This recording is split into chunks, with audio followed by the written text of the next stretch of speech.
राष्ट्रवादीचे सर्व असणारे शरद पवार यांची प्रकृती बिघडल्याची माहिती आता सध्या मिळते। काही दिवसांपासून आपण बघितलं की शरद पवार यांची तब्येत खालावलेली होती आणि त्यांना आजारी सुद्धा होते ते मागील बऱ्याच दिवसांपासून। आणि आज त्यांना बारामतीतलं जे त्यांचं घर आहे तर त्या घरातून हलवण्यात आलेलं आहे, कारण की त्यांची प्रकृती बिघडलेली पाहायला मिळते। खरं तर अजित पवार यांचा आज 13वा होता आणि 13व्याच्या दिवशी सुद्धा ते कार्यक्रमाला बाहेर गेलेले पाहायला मिळाले नाही। आपण आता पुण्यातील रुबी हॉलमध्ये आहोत। रुबी हॉल परिसरामध्ये हा जो दवाखाना आहे तर याच दवाखान्यात त्यांना काही वेळामध्ये आणलं जाणार आहे। आणि यापूर्वी आता सध्या आपण बघितलं तर पोलिसांचा जो बंदोबस्त आहे तो इथे वाढवण्यात आलेला आहे। पोलिसांकडून बंदोबस्त केला जात आहे। त्यासोबतच या भागातल्या ज्या ACP असतील, सिनियर PI असतील, हे सगळे या ठिकाणी दाखल झालेले आहेत। खरं तर गेल्या काही दिवसांपासून शरद पवार यांना खोकल्याचा त्रास होत होता आणि त्यामुळे त्यांना मागे सुद्धा दवाखान्यात घेऊन गेले होते, त्यांची तपासणी करण्यात आली होती। आणि आज जेव्हा त्यांचा अजित पवार यांचा 13वाचा कार्यक्रम होता तर या कार्यक्रमाला सुद्धा त्यांनी जाणं टाळलेलं आहे। मागील बऱ्याच दिवसांपासून शरद पवार हे सार्वजनिक कार्यक्रमांना खरं तर जाणं टाळताना आपण बघितलेलं आहे। आणि आज सुद्धा सकाळी एकदा डॉक्टरांकडून त्यांची तपासणी करण्यात आली होती, मात्र तेव्हा त्यांची तब्येत ठीक होती, मात्र दुपारनंतर थोडी तब्येत बिघडली आणि त्यामुळे त्यांना आता बारामतीमधून हलवण्यात आलेलं आहे। सुप्रिया सुळे ज्या आहेत तर त्यांनी सुद्धा याबाबतची माहिती दिलेली आता पाहायला मिळते। त्यांच्याकडून सुद्धा सांगण्यात आलेलं आहे त्यांची तब्येत खराब असल्यामुळे त्यांना आता पुण्यातील रुबी हॉलकडे घेऊन जात आहेत। अगदी काही वेळापूर्वी ते निघालेले आहेत, त्यामुळे तासाभरात किंवा अर्धा तासाभरामध्ये ते पुण्यातील या रुबी हॉलमध्ये दाखल होतील।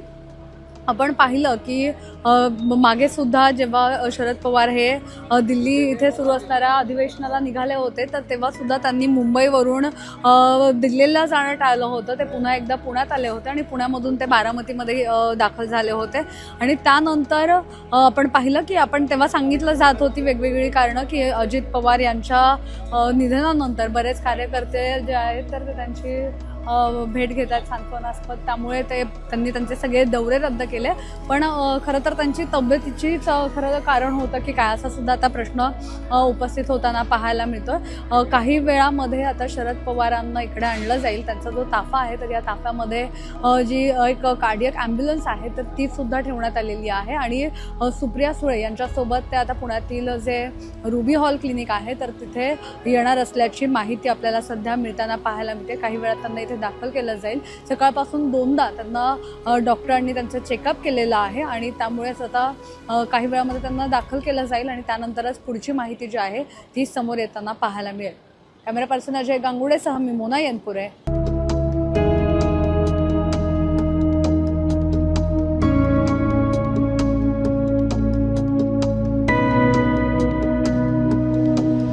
आपण बघितलं तर ही आता सध्याची लाईव्ह दृश्य पाहता येतील। शरद पवार यांना बारामतीमधून त्यांच्या निवासस्थानावरून आता काही वेळापूर्वीच हलवण्यात आलं होतं आणि काही वेळातच ते आता पुण्यातील रुबी हॉल जवळ पोहोचलेले आहेत। खरं तर गोविंद बागेमध्ये आज सकाळी सुद्धा 2 डॉक्टरकडून त्यांची तपासणी करण्यात आली होती आणि त्यानंतर आता त्यांना पुण्यातील या रुबी हॉलमध्ये दाखल करण्यात आलेलं आहे। आपण ही सगळी लाईव्ह दृश्य बघतोय की कशा पद्धतीने शरद पवार यांच्या ताफ्यामध्ये या सगळ्या गाड्या ज्या आहेत त्या वाढवण्यात आल्या होत्या। एक ॲम्ब्युलन्ससुद्धा, कार्डियक ॲम्ब्युलन्स जी आहे तर ती सुद्धा वाढवण्यात आली होती। आणि आत्ता शरद पवार असतील, त्यासोबतच त्यांची पत्नी आणि सुप्रिया सुळे आणि त्यांचे पती हे सगळेच आता पुण्यातील रुबी हॉलमध्ये दाखल झालेले आहेत।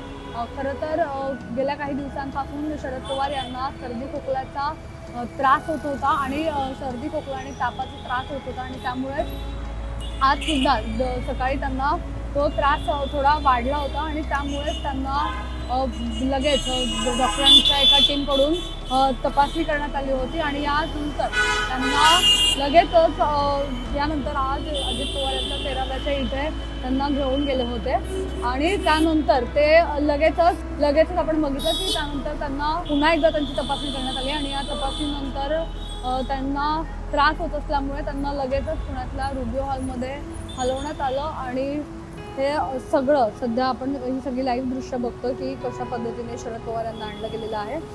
व्हीलचेअरवर बसवून त्यांना आता आत घेऊन जात आहेत. त्यांच्यावर सध्या उपचार सुद्धा सुरू होतील आणि ही सगळी दृश्य आपण आता लाईव्ह पाहतोय.